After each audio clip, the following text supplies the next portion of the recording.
함께 보실 하나님 말씀은 신약성경 요한일서 3장 6절과 9절입니다. 요한복음과 요한일서를 달고 어제와 오늘을 복습하는 날인데, 오늘 3장 6절과 9절 말씀을 토대로 성경 말씀에 대한 오해와 이해라는 주제로 말씀을 나누도록 하겠습니다. 신약성경 요한일서 3장 6절 그리고 9절 같이 한번 봉독하겠습니다. 함께 봉독합니다.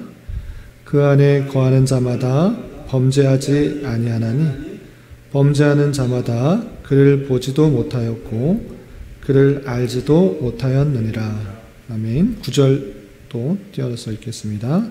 9절 함께 봉독합니다. 하나님께로부터 난 자마다 죄를 짓지 아니하나니 이는 하나님의 씨가 그의 속에 거하며 그도 범죄하지 못하는 것은 하나님께로부터 났습니다. 아멘. 네, 감사합니다. 오늘은 요한 서신과 또 요한복음을 복습하는 그런 날인데, 어제는 그 요한복음의 주된 내용, 또 요한 서신에 대해서 우리가 무엇을 배웠는지 전체적으로 잘 요약을 해서 복습하는 시간을 가졌습니다.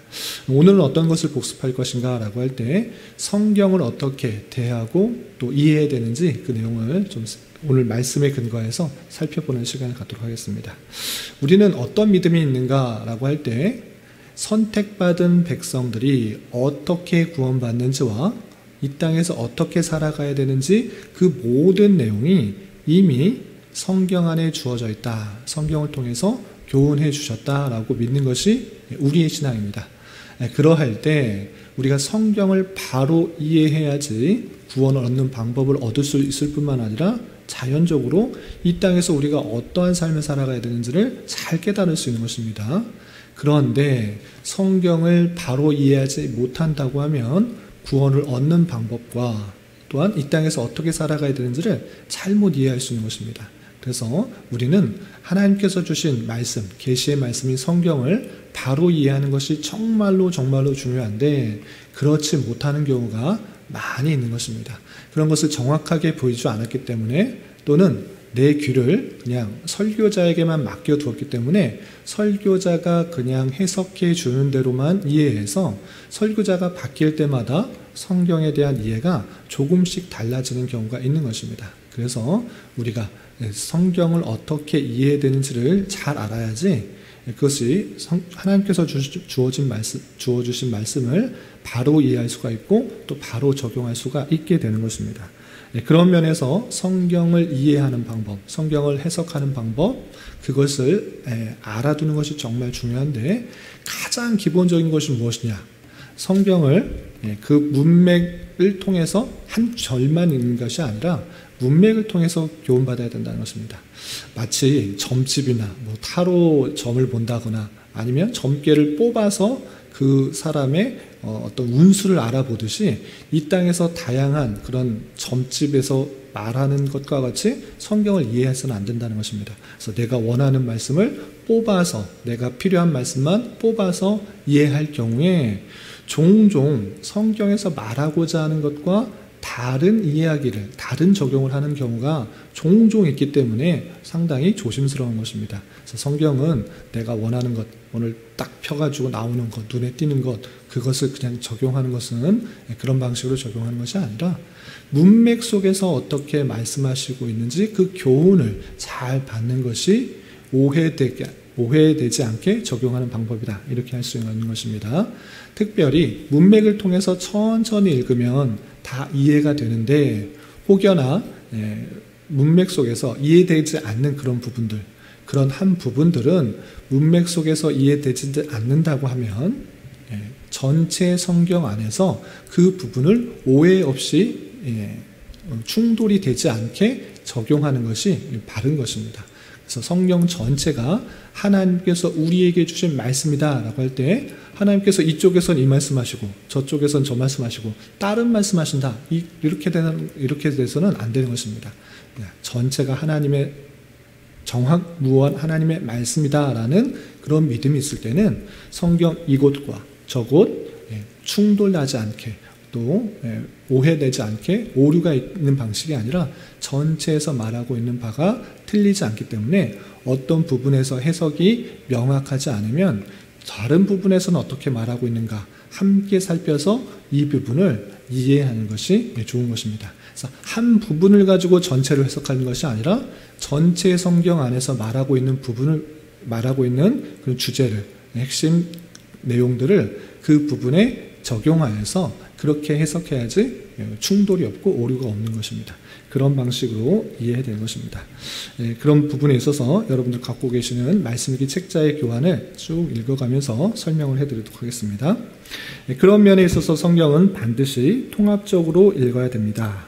전체 성경을 통합하여서 읽어가는 방식인 것입니다. 그래서 구약 읽을 때는 어떻게 되는가? 구약만 읽지 말고 구약에서 제사 드리는 거, 절기 드리는 거 무슨 내용인가 전혀 잘 모르고 그냥 구약을 읽으면서 오늘날 똑같이 구약 성경에 나와 있기 때문에 문자 그대로 제사를 드려야 된다, 절기를 지켜야 된다, 이런 식으로 해석하면 안 되는 것입니다. 그래서 구약을 읽을 때는 신약 성경의 빛 아래서 함께 이해하고 적용해야 되는 것이고, 또 신약의 복음서들이 있습니다. 4복음서가 있습니다. 예수님께서 어떤 일을 하셨는지 그것을 잘 표현하고 있는데 그것을 해석해 주는 내용이 서신서인 것입니다. 그래서 예수님께서 이런 일도 하셨고 저런 일도 하셨고 예수님께 십자가에 달려 돌아가셨고 이런 여러 가지 일들을 각자의 입장에서 해석을 하면서 또 기록을 해놨는데 그것이 무슨 의미가 있는가 오늘날 똑같이 반복해서 일어나게 하기 위한 그런 것인가, 그런 것이 아니라 그 예수님이 그 일들을 하신 이유가 무엇인지를 서신서에서 잘 밝혀주고 있는 것입니다. 그래서 복음서는 서신서의 빛 아래에서 해석하고 적용해야 되는 것입니다. 또한 요한계시록은 어떻게 되는가? 요한계시록의 그 다양한 상징들은 그 자체만을 가지고 해석하면 상당히 조심스러운 것입니다. 거기서 나와 있는 상징들이 전체 성경에서 나와 있는 그 부분들을 계속해서 인용하고 사용하고 있다는 것을 통해서 구약의 선지서와 또 신약과 함께 연관하여서 해석하는 것이 성경을 바로 이해하는 것입니다. 이렇게 성경을 이해할 때는 전체 성경 안에서 통합적으로 이해하는 방식으로 읽어야 오해가 없는 것입니다. 그러한 면에 있어서 오늘 말씀일기 본문, 우리가 말씀을 읽었던 그 두 구절을 어떻게 해석해야 되는지를 살펴보겠습니다. 우리가 3장 6절에서는 어떻게 읽었냐 보면 그 안에 거하는 자마다, 하나님 안에 거하는 자마다 범죄하지 아니하나니 범죄하는 자마다 그를 보지도 못하고 그를 알지도 못하였다 그랬습니다. 하나님의 안에 거하는 자마다 범죄하지 아니한다? 하나님 안에 내가 거한다고 하면 범죄하지 아니한다는 그런 말인가? 잘 이해가, 그냥 한글로 되어 있는 성경을 볼 때 잘 이해가 안 될 수도 있습니다. 그런데 또 9절에 비슷한 표현이 똑같이 나와 있습니다. 9절 보면 하나님께로부터 난 자마다 죄를 짓지 아니하나니 이는 하나님의 씨가 그 속에 거하며, 하나님께로부터 난 자, 하나님의 씨가 거하면 범죄하지 아니한다? 이 말씀이 앞에서도 한 번 나온 것이 아니라 또 나오고 있는 것입니다. 하나님께로 난 자 범죄하지 않는다? 나는 지금 범죄했다면 내가 하나님께로 난 자가 아닌가? 이런 오해가 있는 것입니다. 근데 이 표현만 있는 것이 아니라 또 5장 18절에는 이렇게 되어 있습니다. 제가 읽어드리겠습니다. 5장 18절 거의 비슷한 표현으로 하나님께로부터 난 자는 다 범죄하지 아니하는 줄을 우리가 아노라. 하나님께로 난 자는 범죄하지 않는다라고 한 번만 그냥 흘리듯이 말한 것이 아니라 3번씩이나 반복해서 거의 비슷한 표현을 하고 있는 것입니다. 이런 말씀을 대할 때 다양한 반응이 나타날 수 있습니다. 어떤 반응이 있는가? 첫 번째, 기가 죽는 경우입니다. 하나님께로부터 난 자마다 범죄하지 아니하는 줄 우리가 안다. 범죄하지 아니한다. 그 씨가 우리 가운데 있기 때문에 범죄할 수 없다. 이런 표현들을 했을 때 기가 죽는 것입니다. 내가 다양하게 죄를 지었는데 하나님께로 난 자는 죄를 짓지 아니한다라고 했기 때문에 우리는 가짜 사람이구나, 아직 하나님께 속하였지 아니한 사람이구나 라고 기가 죽는 경우가 있는 것입니다. 우리는 여전히 죄를 짓고 있는 것을 보면서 우리는 주님 안에 속하였지도 않고 거하고 있지 않는 줄 알고 우리는 아직 하나님께 속하지 않은 가짜들이구나. 아직 하나님께 속하지 않은, 더 열심을 내어서 범죄하지 아니함으로 주님께 속해야 되는구나 라고 생각하는 오해가 있을 수 있다는 것입니다. 그런데 또 다른 오해가 있었습니다. 기가 죽을 수도 있지만 또 뻔뻔하게 자기를 생각하는 경우가 있습니다. 어떻게 하는가? 나는 확실히 주님을 믿었어. 주님 안에 거했기 때문에 나는 범죄하지 않는 사람이 되었구나 라고 생각하는 것입니다. 신앙인이 하는, 내가 믿었기 때문에 내가 하는 어떤 행위도 죄가 되지 않는구나 라고 생각하는 것입니다. 왜? 이런 말씀이 있기 때문에 하나님 안에 속한 사람은 죄를 짓지 않는다. 범죄하지 않는다. 이런 말을 들 때 이제 내가 하나님께 반드시 속했기 때문에, 예수님을 믿었기 때문에 죄를 짓지 아니하는 사람이 되었구나 라고 생각하는 것입니다. 그런 사람들이 어떤 사람입니까? 구원파의 사람입니다. 구원파는 이제 하나님에 속하였기 때문에 어떤 것도 죄가 되지 않는다.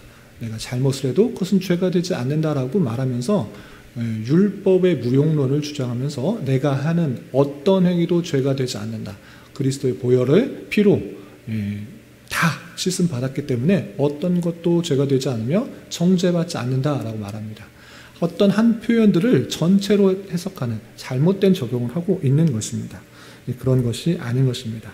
말씀에 맞추어서 일상적인 경험들, 내가 죄 짓는 것도 죄가 아니라고 잘못 판단하는 그런 경우입니다. 이런 유의 해석들이 주로 사이비, 이단 내지 기독교 사교들에서 교주 중심으로 일어나는 해석이요 적용인 것입니다. 대표적인 것이 구원파인 것입니다. 구원파는 어떤 것도 죄가 되지 않는다. 내가 죄를 짓지 않는 사람이 된다. 이렇게 말하는데 그렇게 말하는 것까지 가는 것은 잘못입니다. 구원파와 비슷한 유의 사람들이 어떤 것도 나는 죄가 되지 않는다라고 말하는데 이단, 사이비에서 주장하는 바들인 것입니다. 저들은 죄를 범하지 않으면서 그들이 하는 행위에는 어떤 행위를 할지라도 죄가 되지 않는다고 말하는데 다른 성경에서 말하고 있는 바를 살펴보면 과연 그러한가? 그 부분만을 가지고 나는 죄가 되지 않는다. 나는 죄 없다. 이렇게 말하는데 그렇지 않다는 것입니다. 요한 1서 안에서만 살펴봐도 우리 1장 한번 다시 한번 복습해 보겠습니다. 1장 보시면 1장 8절 9절, 10절에 이런 표현들이 분명히 있는 것입니다. 다른 성경과 함께 보지 않더라도 이 문맥 속에서도 어떻게 말하고 있는지 봐도 그것이 얼마나 잘못된 생각인가 이렇게 알 수 있습니다. 1장 8절, 9절, 10절 같이 한번 읽어보겠습니다. 시작.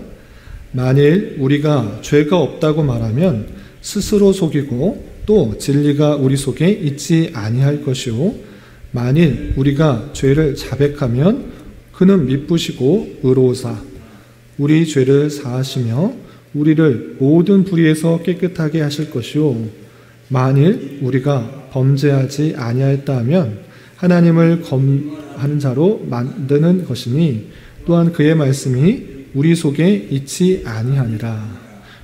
아까 그런 말도 있지만 하나님께 속한 자는 죄를 범하지 아니한다 이런 말도 있지만 그 문맥 속에서도 같은 서신 안에서도 다른 성경을 찾아볼 것도 없이 문맥 속에서 이런 표현도 있는 것입니다.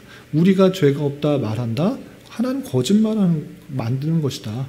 스스로 속이는 것이다. 너 죄 한 번도 안 졌냐? 그렇지 않다. 죄가 있다.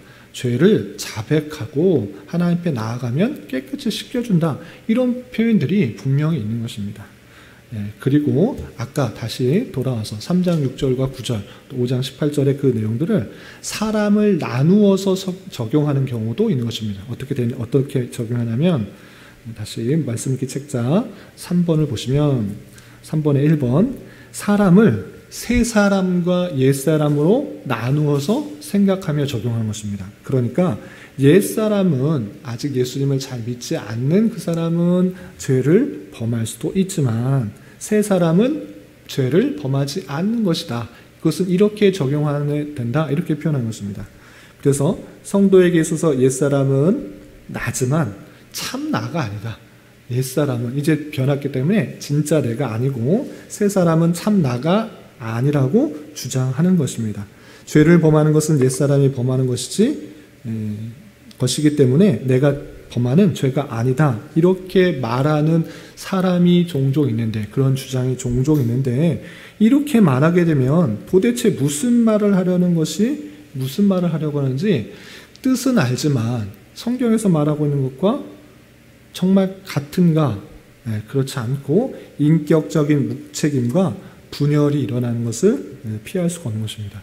옛사람은 그런데 새사람은 아니다. 무슨 말을 하려고 하는지 이해는 가지만 성경에서 말하고 있는 그 바과 같지 않은 것입니다. 또 비슷한 경우로서 사람은 세분하여 말하는 경우도 있는 것입니다. 사람에게 중생한 영이 있어서 그것은 죄를 짓지 않는다고 말하면서 마치 사람에게 중생한 영이란 실체가 따로 있는 듯이 말하는 경우입니다. 그러나 과연 그러한가? 그렇지 않다는 것입니다. 그래서 한 절 한 절 띄어서 그것을 막 적용하려고 막 시도를 하다 보니까 옛사람과 새사람을 나눠서 옛사람은 죄를 짓는데 새사람은 죄를 짓지 않는다. 새사람은 거듭난 것은 중생한 그런 영은 죄를 지을 수 없다. 이렇게 말하는데 그런 식으로 띄어서 읽으면, 그런 해석하려고 하면 자꾸 오해가 생긴다는 것입니다.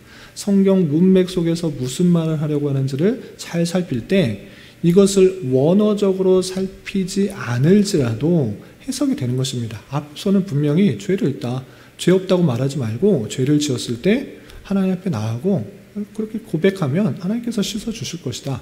이런 표현들이 분명히 있기 때문에 이 부분도 전체 문맥에서 오해되지 않게, 충돌되지 않게 해석 적용해야 되는 것입니다. 그리고 가장 기본적으로 이 성경은 그 언어가 처음부터 한글로 쓰여져 있는 것이 아니라 구약은 히브리어, 신약은 헬라어로 쓰여져 있는 것입니다. 기본적으로는 그 단어들을 해석할 때 그 원어의 뜻을 살피는 것이 가장 좋습니다. 그러나 그 원어의 뜻을 살피는 것은 성경학자들, 또 목사들, 목회자들이, 또 설교자들이 그 성경을 해석할 수 있지만 여러분들은 잘 원어들을 분석할 수 없기 때문에 그냥 문맥 속에서만 해석하시는 것도 좋지만 설교자들은 그 뜻을 잘 살피기 위해서는 그 원어의 의미가 무엇인지를 잘 밝혀 성도들에게 설명해주고 이해하도록 하는 방법을 쓰는 것입니다. 그래서 이 원어의 뜻을 살펴보면, 요한일서가 쓰여진 헬라어의 원어를 살펴보면 그 뜻이 아주 명확하고 분명하게 드러나는 것입니다. 그럼 무엇이냐? 헬라어의 문법에 있어서 동사의 현재형, 동사가 현재로 쓰여진 이 내용들은 그냥 현재 있는 일을 그냥 설명하는 것에 그치지 않고 지속적이고 반복적인 행위를 포함하고 있는 것입니다. 진행과 같은 그런 의미를 포함하고 있는 것입니다. 그래서 헬라어로 그 안에 거하는 자마다 범죄하지 아니한다, 하나님께로부터 난 자마다 죄를 짓지 아니한다, 이것은 지속적이며 반복적인 행위의 의미를 포함하고 있는 것입니다. 우리나라 말로 현재형으로 그대로 그냥 바꿨기 때문에 그 의미가 잘 드러나진 않고 있지만 실제적으로 지속적이며 반복적이라는 그런 의미가 포함되어 있는 말이다, 이렇게 생각하면 될 것입니다. 그래서 어떻게 읽어야 되냐라고 할 때 6절과 9절을 다시 한번 읽어보면 그 안에 거하는 자마다, 거기서 그 앞에다가 지속적이며 반복적으로 회개하지 않고 범죄하지 아니하나니, 이렇게 읽으면 크게 무리가 없는 것입니다. 9절에서도 하나님께로부터 난 자마다 지속적으로 또 반복적으로 회개하지 않고 죄를 짓지 아니한다, 이렇게 읽으면 전혀 무리가 되지 않는 것입니다. 하나님께로 난 자는 하나님께 속하였다라는 것을 알고 하나님께서 나에게 어떻게 역사해 주시는지를 알기 때문에 계속적으로 죄를 짓고 계속적으로 범죄하지 아니한다는 것입니다. 마음속에 찔림이 있고 또 양심에 가책이 있고 하나님께서 다양한 방법으로 치시기 때문에 죄를 지을 수가 없는 것입니다. 죄를 지었다가도 하나님의 치심과 또 섭리하심에 따라 다시 되돌아오기 때문에 내가 죄를 지어서는 안 되겠구나. 하나님께서 싫어하시는구나. 하나님께서 마음 아파하시는구나 라고 느끼면서 죄를 짓기도 하지만 어쩔 수 없이 우리 육체를 가진 그런 인간이기 때문에 자기 욕심에 따라 자기 정욕에 따라 살아가는 그런 모습들이지만 신앙생활을 하면 할수록 그 모습들이 조금씩 줄어들어 성화로 나아가게 되는 것입니다. 그러한 것처럼 이 말씀을 읽을 때 우리는 가장 기본적으로 원어를 분석하여서 해석하면 전혀 오해가 없으나 우리가 그런 부분이 조금 어렵다고 하면 문맥 속에서만 읽어도 이 말이 무슨 말을 하고 있는지를 충분히 알기 때문에 잘 해석해야 되는 것입니다. 특별히 오늘 말씀에 근거해서 3장 6절, 9절, 5장 18절 말씀 하나님 안에 거하는 자는 지속적이며 반복적으로 죄를 짓지 아니한다. 범죄하지 아니하는 것이 마땅하다라는 그 말씀에 따라서 우리가 다양한 죄를 짓게 될 때 어쩔 수 없는 그런 죄를 짓게 될 때 하나님의 인도하심의 손길에 따라 회개하고 다시 한번 죄를 뉘우쳐서 하나님께서 원하시는 삶을 힘있게 살아가길 힘써야 될 것입니다. 그런 모습에 따라 오늘 하루 또 남은 한평생 힘있게 살아갈 수 있는 저와 여러분이 되시기를 주님의 이름으로 부탁을 드립니다. 기도하겠습니다.